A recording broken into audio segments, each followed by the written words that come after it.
The show went very well. It was not the best, but we were quite satisfied with the show.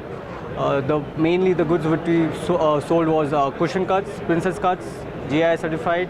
Also a lot of SI rounds and PK goods, P1, P2 goods in the rounds and princess cuts.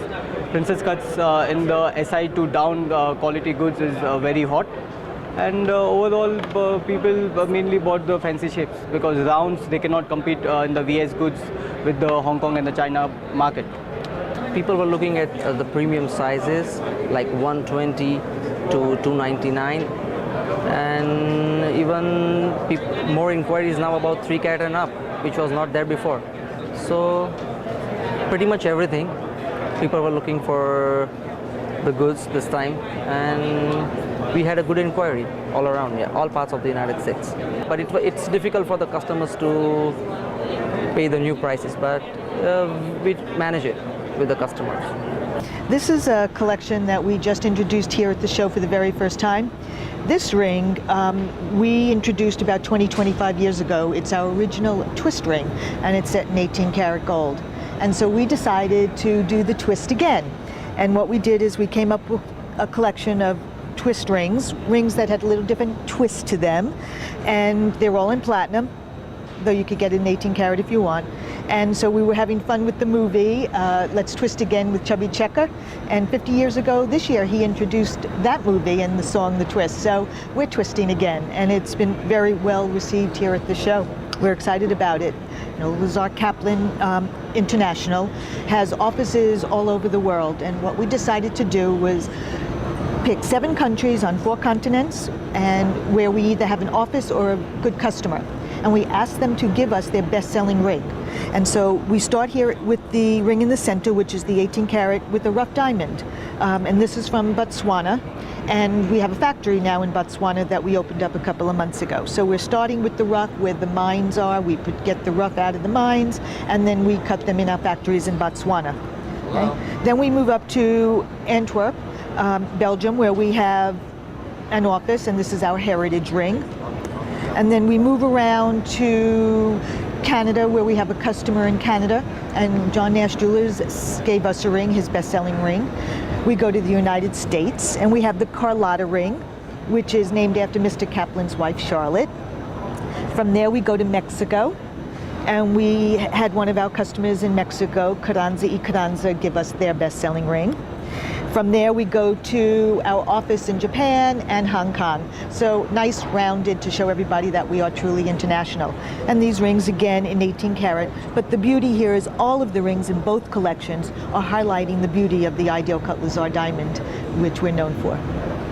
I was very pleased and excited to be featured at such a prominent national show. And so I've received a lot of great response. People really seem to have picked up on that I have a different style that's unique to other bridge jewelry designers. All my design inspirations come from architectural details. So there's, always, certain terms for different details, like one of my earlier collections was the Kaesong collection, which are square sunken panels found in ceilings of cathedrals. So I really take very specific shapes and silhouettes found in architecture and kind of that's my design platform, and then I kind of stylize it with my unique style then. And then the materials I use, it's all sterling silver. Most of my new pieces have a strong silhouette or volume to it. So I do consider myself to be in the bridge jewelry category because it's not gold, but it's not base metal. And all the gemstones that I use are genuine. For us, well, there's one necklace in particular that has remained hot since its first launch, and it is our Palmase necklace, and it was designed by Michelle Okadonor. In this piece, which many people will recognize, it won second prize at Couture for the most innovative new design. And actually, it's palm leaves that are laid on top of each other and forms a necklace. Our infinity circles created by Andre Putman, they're always kind of a no-brainer. They sell fantastic and everyone loves them. This piece is a little bit more particular, but people seem to be loving it, especially once they try it on. This is a piece designed by Nathalie Jean, who actually lives in Italy, but she's a French designer. And there's just geometric shapes that seem to fall together in a way that makes a beautiful necklace. And we have this version in a long and short chain, a bracelet, as well as earrings. And this is done very well. I'm a NDTC site holder, which means that I cut most of my goods in Africa, in a country called Namibia. I have a factory over there where I receive an allocation of diamonds from the NDTC, and all these diamonds are cut by local Africans. They've all been taught the art of diamond cutting, and a lot of the 88 cuts that I sell are cut in Africa. So it's a type of purchase where the consumer can not only feel good about the product itself, but they can also feel good about knowing that this product helped out people in Africa. This is a great stone for the retailer who's having problems selling a round diamond to consumers who are very price oriented.